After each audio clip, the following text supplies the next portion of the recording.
Kumusta po kayo, Sir PB? Itago mo na lang po ako sa pangalang Dan. Ang ibabahagi ko pong kwento sa inyo ay naganap. May mga 10 taon na rin siguro ang nakalipas. Ito po ay personal kong karanasan. Isang pangyayari sa buhay ko na mahirap kalimutan. Bagong sama pa lang kami noon ng misis ko na si Debbie at kakalipat lang namin sa aming inuupahang bahay. Maliit lang yung bahay, tamang-tama lang talaga para sa aming dalawa. Bali ang may-ari nung inuupahan namin ay kakilala ko rin. Mura nga lang ang singit niya. Hindi maganda yung bahay pero pinagtiyagaan ko na rin pagkat naisip kong pansamantala lang naman. Dati rin itong tinitirahan nung kakilala ko. Bali malawak pa yung bakanting lote na siyang nagustuhan ko dahil mahilig akong pagtanim ng mga gulay. Medyo nasa looban yung pinupwestuhan ng bahay pero ayos na rin kaysa mangupahan naman kami banda sa bayan na kung saan ang mga paupahan doon ay mas mahal. May linya din naman ng tubig at may kuryente yung aming inuupahan kaya wala namang problema. Nung mga panahong iyon ay bihira akong mabakante. Madalas ako nakakakuha noon ng pakyaw bilang karpintero mason. Minsan, nang papasok na ako sa pinagtatrabahuan ko, napansin kong mayroon palang nagtitinda ng lutong ulam dun sa may labasan. Kaya naisip kong tamang-tama iyon. Dahil dun na rin ako bibili ng ulam, naisip ko. Pagkat kanin lang ang baong ko.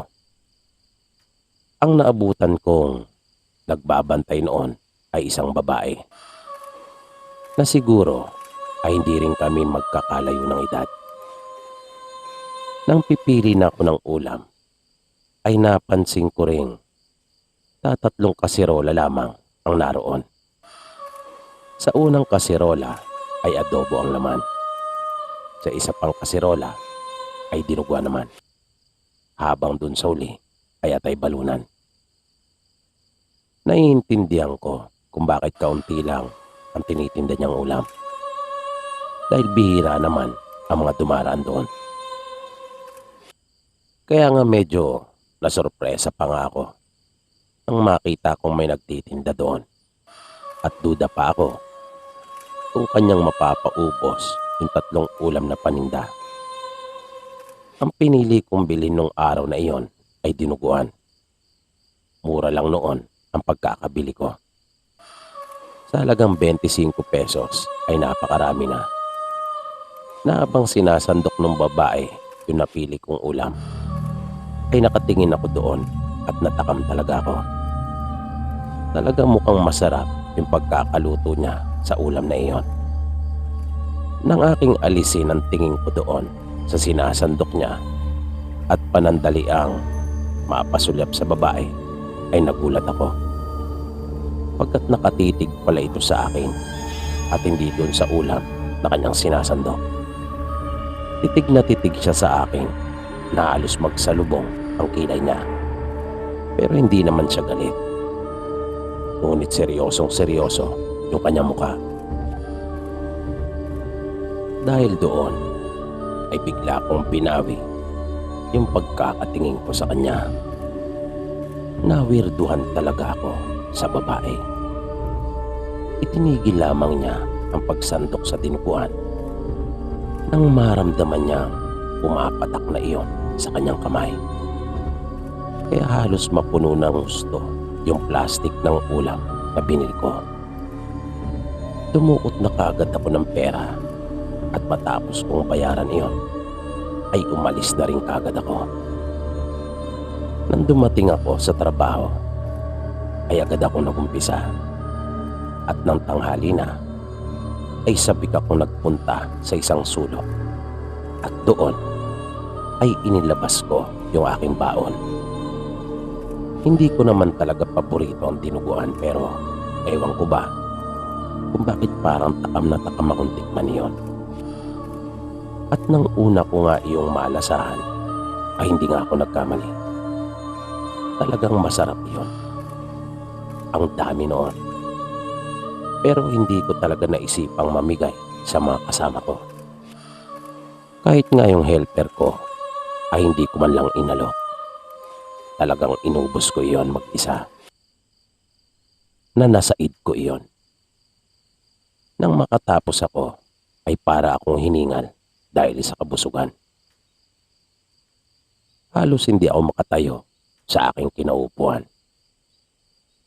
Nagpahinga pa akong sandali at saka ako pumunta doon sa tindahan na malapit at bumili ng malamig na tubig at saka ng nigarilyo. Matapos iyon ay nahiga pa akong sandali. Pero naisip kong wag na ring umidlip dahil sasakitan lang ako ng ulo. At para kasing hindi pa ako nahihimasmasan sa kinain kong dinuguan. Nang mga mag-aalauna na at malapit na kaming bumalik sa trabaho, bago ako tumayo, ay naramdaman kong biglang kumulo ang aking tiyan. Naloko na. Nasabi ko pa noon sa aking sarili. Naisip kong napasobra yata ako ng nakain. Kaya nagpaalam ako sa aking helper at sinabi kong magbabanyo lang muna ako at siya ay mauna na. Pero nang naroon na ako at nakaupo na sa inidoro, ay nakapagtatakang hindi naman ako madumi. Pero patuloy kong nararamdaman yung pag-aalboroto ng tiyan ko. At para ba itong umihilab na hindi ko maintindihan. Pero habang tumatagal ay mas sumasakit pa ito. At natagpuan ko na lang ang aking sariling pinagpapawisan na ng matindi. Ang hindi ko na talaga kayanin ang sakit na aking nararamdaman ay nagpaalam na ako. Wala namang problema pagkat pakyaw ko naman iyon.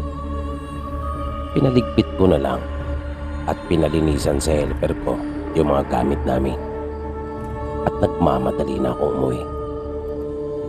Bumabiyahe pa lamang ako pauwi sa amin ay halos mamilipit na talaga ako sa sakit. Pero aking tinis yun.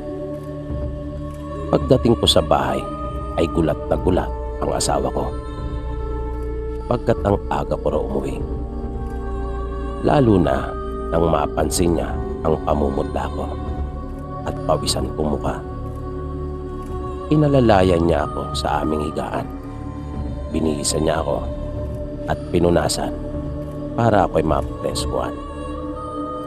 Pero hindi noon nabawasan yung sakit na aking nararamdaman. Pakiramdam ko ay para bang inahalukay yung kaloob-looban ng aking sikmura. Hanggang yung matinding sakit na iyon ay umakyat na ng dahan-dahan papunta sa aking ulo. At naramdaman ko na yung mabilis na pag-init ng aking katawan. Parang mabibiyak ang ulo ko dahil sa tindi ng sakit noon.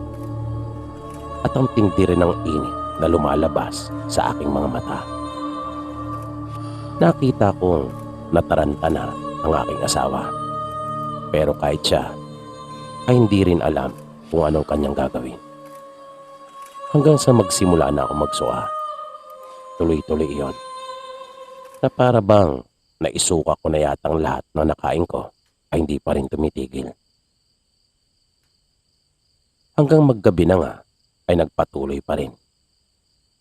Napakiramdam ko talaga parang pati yata yung bituka at mga loob ko ay sasama na at akin ang maisusuka dahil nga sa tindi ng pagsusuka ko. At yung mga mata ko ay para ng luluwa at tila ba mahuhulog na. Yan yung pakiramdam ko noon.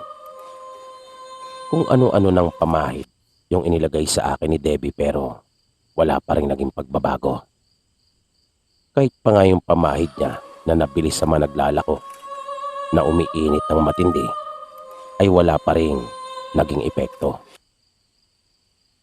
Hanggang sa makarinig kami ng isang malakas na huni ng ibon. Na ang una kong pagkakarinig ay para bang natutulad iyon sa isang uwak. Hanggang sa napalitan iyon ng huni ng isang paniki. At naririnig namin nagpapaikot-ikot ito sa palibot ng bahay namin. Na nakita ko pa nga yung asawa ko na kanyang sinusundan ang tunog noon. Maya-maya, nakarinig kami mag-asawa ng isang boses. Nagmamagandang gabi iyon at tumatawag sa may labas ng bahay. Nang pagbuksan nito ni Debbie ay narinig kong sinabi ng asawa ko na mayroon umanong isang matanda at nanghihingi ng tulong. Di nagtagal ay nakita ko yung aking asawa na nagpunta sa may kusina at kumuha ng pitsil na may tubig. Nakiinom yung matanda. Habang namimilipit ako ay naririnig ko yung kanilang pag-uusap.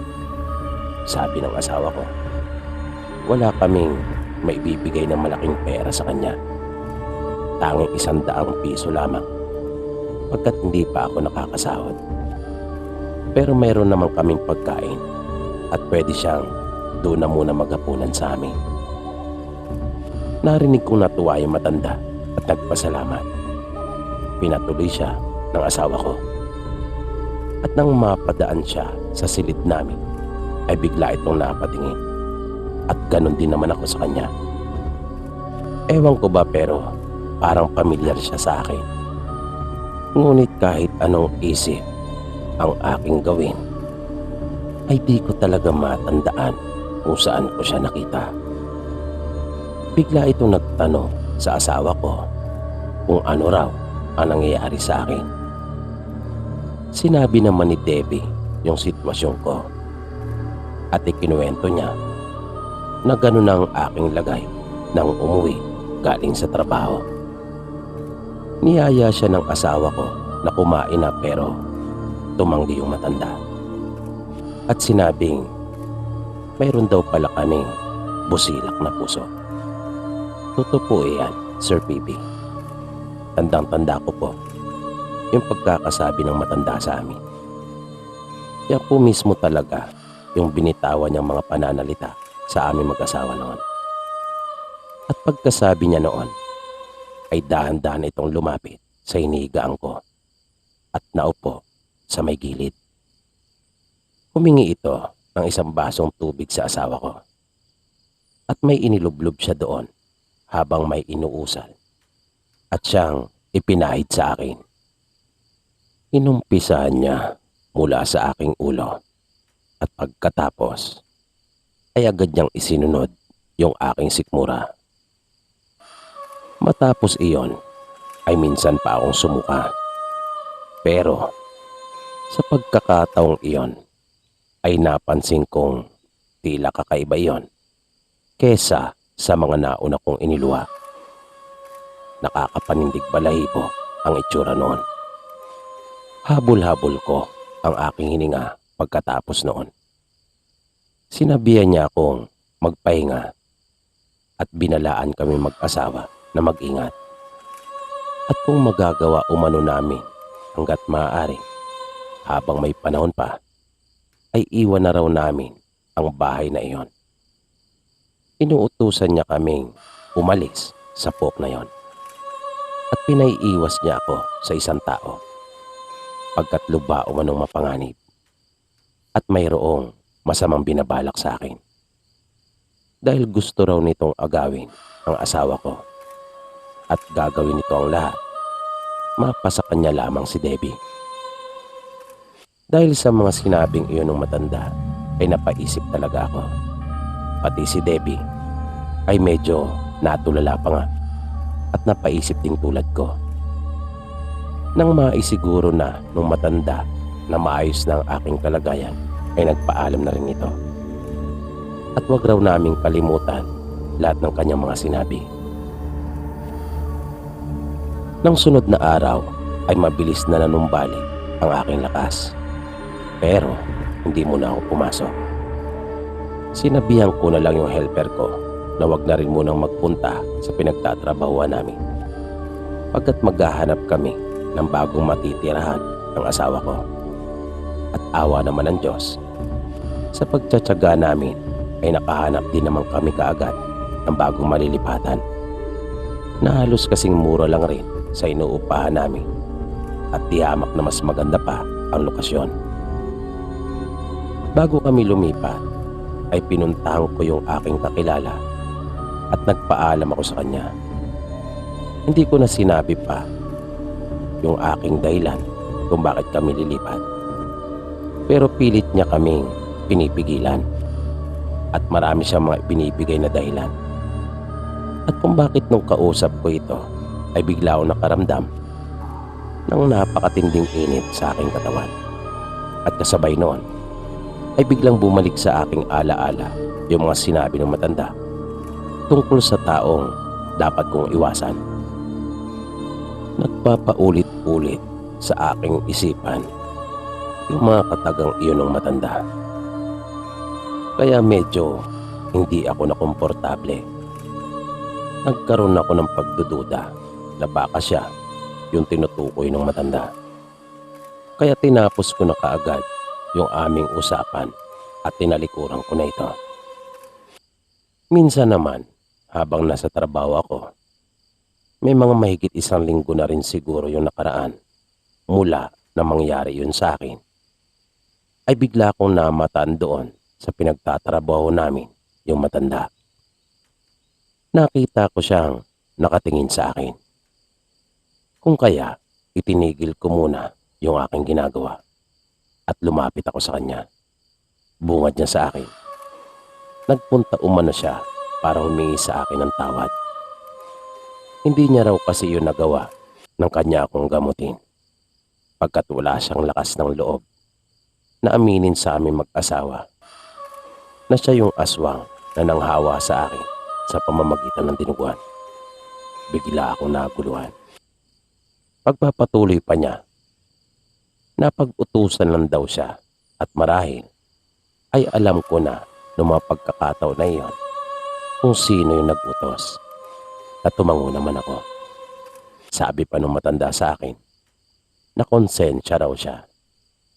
Kung kaya binisita niya kami upang alamin kung totoo nga bang masama kaming tao, lalo na ako. Tulad nung sinasabi nung kakilala ko na siya nag-utos sa kanya. At napatunayan naman niyang gawa-gawa lamang pala ang lahat ng iyon. Kung kaya kanyang binawi at ako ay pinagaling. Nagpasalamat ako sa matanda na siya rin pala yung babae na nagbenta sa akin ng dinuguan. Kaya pala nung mga sumunod na araw ay wala na rin yung maliit na tindahan na yun na sadya lang pala namang ginawa para puntiryahin ako. Dahil sa mga nangyari ay nasabi ko tuloy sa aking sarili na sadya pong napakahiwaga ng buhay. Hanggang dito na lang po, Sir PB, at marami pong salamat.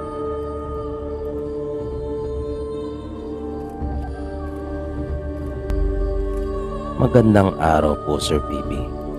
Ako po pala si Kevin. Isa rin po ako sa masugid niyong taga-subaybay. Hindi nga lang po ako mahilig mag-comment. Gusto ko lang ipahagi sa inyo itong kwento na nalalaman ko. Nangyari po ito dito sa amin sa probinsya.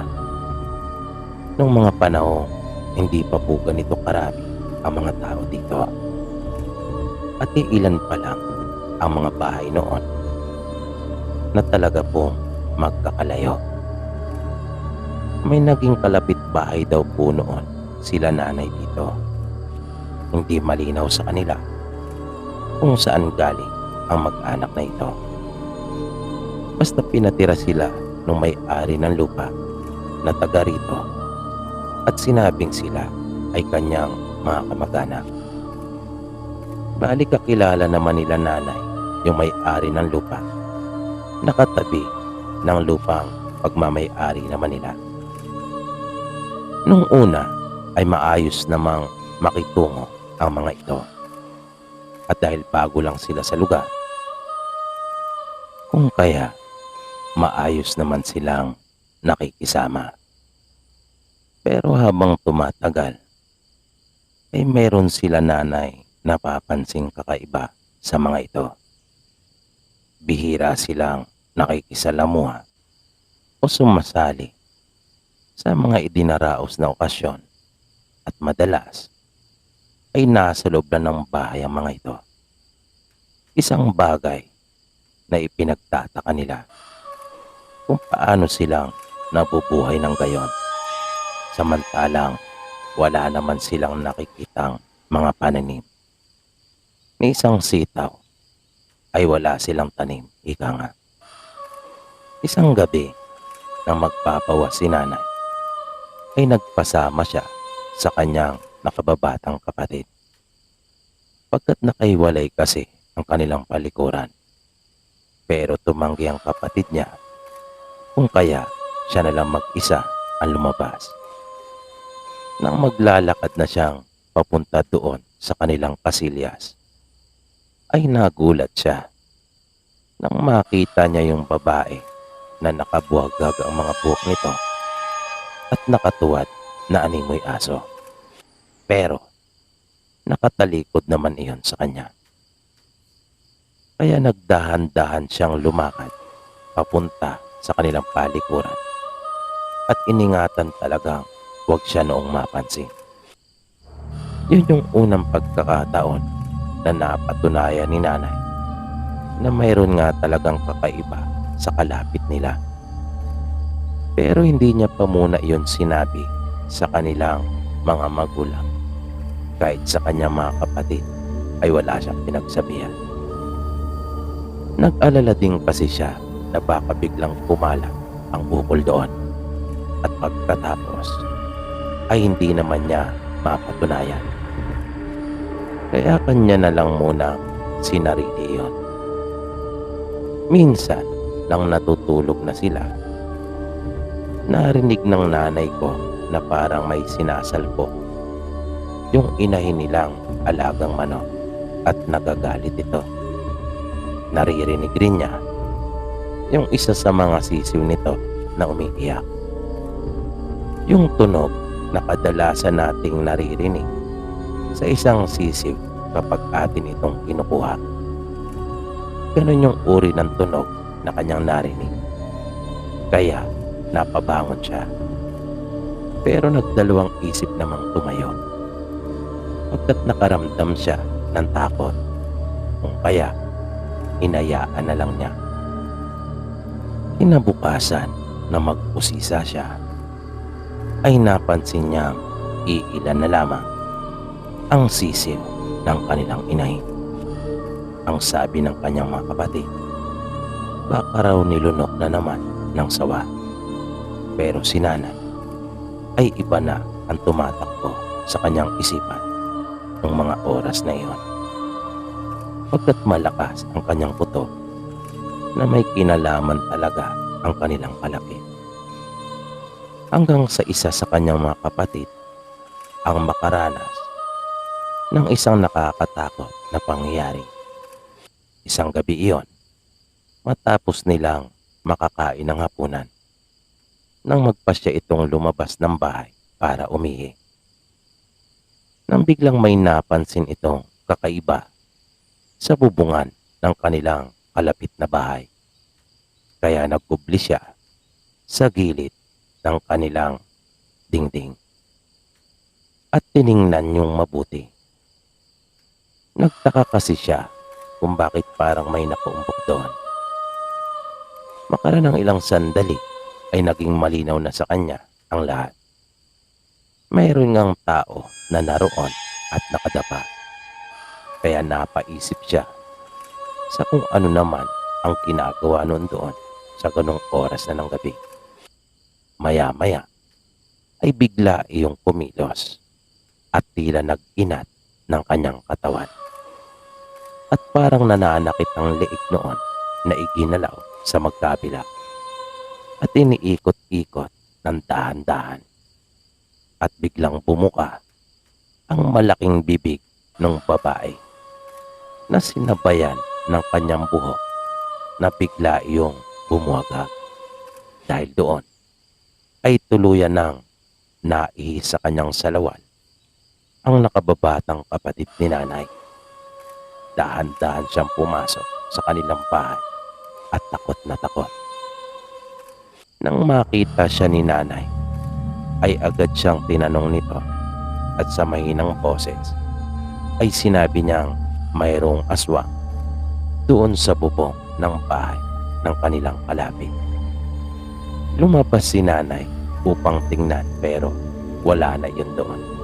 Sa halip ay nakarinig siya ng isang tunog na tila ba nagmumula sa isang malaki at mapangis na hayop. Kaya nagmamadali na siyang pumasok. Isang araw ay naabutan niya ang nanay nung kanilang kalapit na kausap naman ang kanilang ina. Nang makita siya ng babae ay agad na rin itong nagpaalam. Tinanong ni nanay ang kanilang ina kung ano ang kanilang pinag-uusapan. Sinabi ng kanilang ina na nakikiusap ito na kung maaari ba raw makahiram ng pera. Pero dahil sa gipit din sila ng mga pagkakataon na iyon, dahil hindi pa nakakapagpadala ang kanilang ama, kung kaya hindi nila ito napahiram. Kinagabihan ng saktong maghahapunan na sila, ay biglang mayroong nanawag sa kanilang bakuran. Nang silipin nila kung sino, ay nakita nilang muli yung nanay nung kalapit nilang bahay. Kaya sinabi niya sa kanyang ina kung sino ang nasa labas. Pagbalik ng kanilang ina ay may dala na itong isang mangkok ng ulam. Sabi ng kanilang ina, ibinigay raw iyon sa kanila. Nahiya nga raw siyang tanggapin dahil hindi niya ito napaunlakan sa hinihiram na pera. Kaya lang, mapilit daw ito. Kaya wala na siyang nagawa pa kundi ang tanggapin iyon. At masamang tumanggi sa grasya, dagdag pa ng nanay nila. Pero si nanay daw nung mga oras na iyon ay masama na ang kutob. Kaya gumawa daw talaga siya ng paraan para hindi nila makain iyon. Naisip niya rin kasi na kung sabihin niya sa kanilang ina yung mga napapansin niya sa kanilang kalapit bahay, ay baka hindi pa siya nito paniwalaan. Kaya umisip na lang siya ng ibang paraan. At nang kakain na nga sila, ay sinadya niya talagang tabigid niyon upang mahulog sa mesa at matapon sa lupa. Kung kaya, aso lang nila ang tanging nakinabang doon sa ulam na ibinigay ng kalapit nila.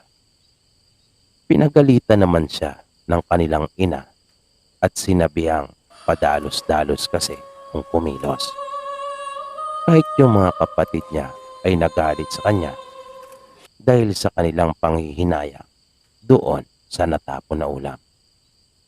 Pero ayos lang kay nanay ang lahat ng iyon.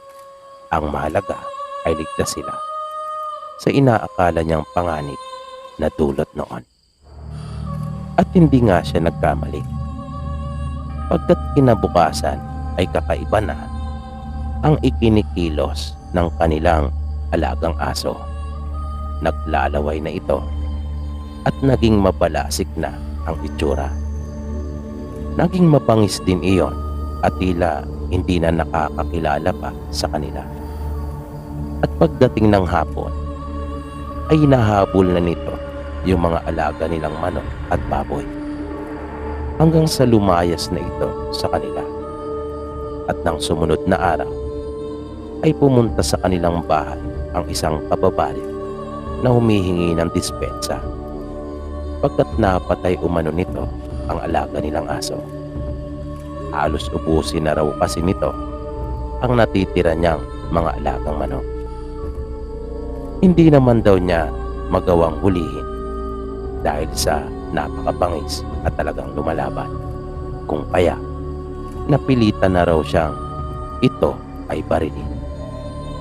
Tinanggap naman nila nanay yung paghingi ng tawad ng panayo nila. At maging sila man ay humingi din ng paumani sa perwisyong itinulot ng kanilang alagang aso. Dito na ipinagtapat ni nanay sa kanilang ina ang ukol sa kanilang napapansin sa kalapit bahay. Sa maayos niyang pagpapaliwanag ay naniwala naman ang kanilang ina at simula noon ay iniwasan na nila ang mag-anak na iyon. Kahit ang makipag-usap sa mga ito ay hindi na nila ginagawa. Hanggang sa mapilitan na rin umalis ang mga ito doon. Nang ang isa sa kanilang kanayon ang makabisto rin sa maitim nilang lihim. At mula nang umalis ang mag-anak na iyon, ay natigil na ang pagkawala at pagkamatay ng mga alaga nilang hayop. Wala na rin silang nararamdamang parang may umaali-aligid sa kanilang mga tahanan tuwing gabi.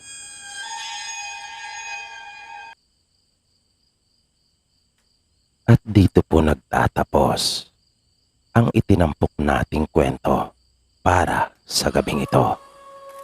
Nawa ay inyong nagustuhan at patuloy nyo pa sanang subaybayan ang mga susunod pa nating kwento dito lamang sa Mga Totoong Kwento ng Kababalagan. Binabati din po natin ang lahat na patuloy na nakikinig sa ating mga kwento. Gayon din sa ating mga silent listeners, sa mga kababayan nating OFW at Marino sa buong mundo.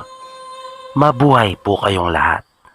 Maraming salamat po at hanggang sa muli.